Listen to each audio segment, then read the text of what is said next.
Bonjour Internet et bon retour sur ma chaîne. On est en février 2026, le printemps pointe le bout de son nez et comme beaucoup d'entre vous, je me pose la question. Vaut-il mieux une moto polyvalente ou bien plusieurs motos spécifiques? Mais tout d'abord, je vous invite à vous abonner si ce n'est pas encore fait et à laisser un like à la fin de la vidéo si cette dernière vous a plu. Bien. Depuis plus de 8 ans maintenant, je roule toute l'année avec une seule et même moto, vous le savez bien, ma R1200 GS Adventure Triple Black de 2017, Lorelei. Pas de garage rempli, pas de jonglage entre plusieurs machines. Alors aujourd'hui, depuis mon garage, je vous donne mon avis honnête sur le débat éternel.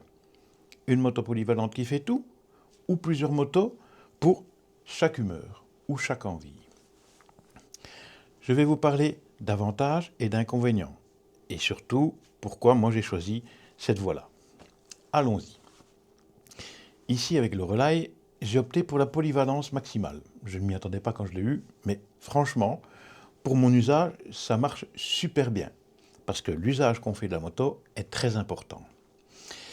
D'abord, il y a les gros avantages, financiers bien sûr. Je n'ai qu'une seule assurance, et franchement, ça fait une sacrée différence. J'ai aussi une seule moto à entretenir, même si c'est relativement correct, mais une seule paire de pneus à remplacer, bref, une seule batterie à surveiller, que sais-je. Donc, en réalité, il y a moins de frais fixes et beaucoup moins de paperasse. Ensuite, il y a la simplicité au quotidien. Je sors ma moto, je sors du garage, je roule. Point. Pas besoin de décider aujourd'hui, mais je prends laquelle. Lorelei, en plus, est rodée. Je connais ses réactions par cœur depuis le temps, ses petits bruits, ses limites, bref. Et en plus, avec les options que j'ai ajoutées au fil des ans, par exemple les suspensions WISA, ça c'est une des plus belles suspensions, options que j'ai pu mettre qui la rend hyper agréable et confortable, des protections supplémentaires et autres, elle fait tout. Que ce soit des balades dans la région, des petites routes secondaires, des autoroutes, pluie, froid, bref, tant en solo qu'en duo, c'est toujours parfait dans le plus gros des conforts. Et puis, bien sûr, vous le savez bien, il y a l'attachement émotionnel. Lorelei, c'est ma machine, c'est ma moto. Elle a une âme. Elle a vu des milliers de kilomètres avec moi et elle me connaît. Je veux dire, en rajouter une en plus, ce serait un petit peu comme diluer ce lien qui nous lie. Pour moi, rouler, c'est ça aussi. Avoir une relation fidèle avec sa machine, un petit peu comme avec une vieille amie, presque une maîtresse dans certains cas. Mais bon, mais soyons honnêtes. Je comprends très bien ceux qui ont plusieurs motos.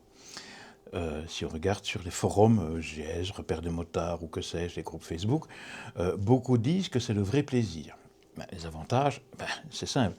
On peut varier les plaisirs et les sensations. Par exemple, avoir une Goldwing pour des voyages et d'un autre côté, un roadster léger pour aller s'amuser sur les petites routes sinueuses. Ou bien une petite 125 ou une 300 pour quand les routes sont salées en hiver. Bref. On peut donc s'adapter à la météo et à l'humeur. Tiens, aujourd'hui, je me dis, tiens, je vais aller attaquer un petit peu. Allez hop, je prends le roadster. Oh, aujourd'hui, je vais chiller au bord des routes. Ok, je prends un touring et pas de souci. Un des avantages aussi, c'est que chaque moto s'use moins, puisque c'est normal, on l'utilise plus.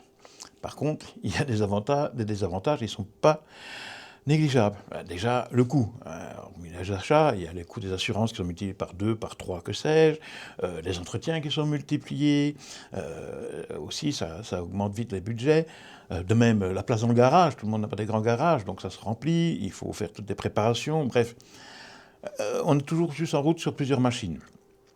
Ensuite, il y a la revente. Plusieurs motos, ça veut dire plusieurs occasions à gérer si on a changé d'avis.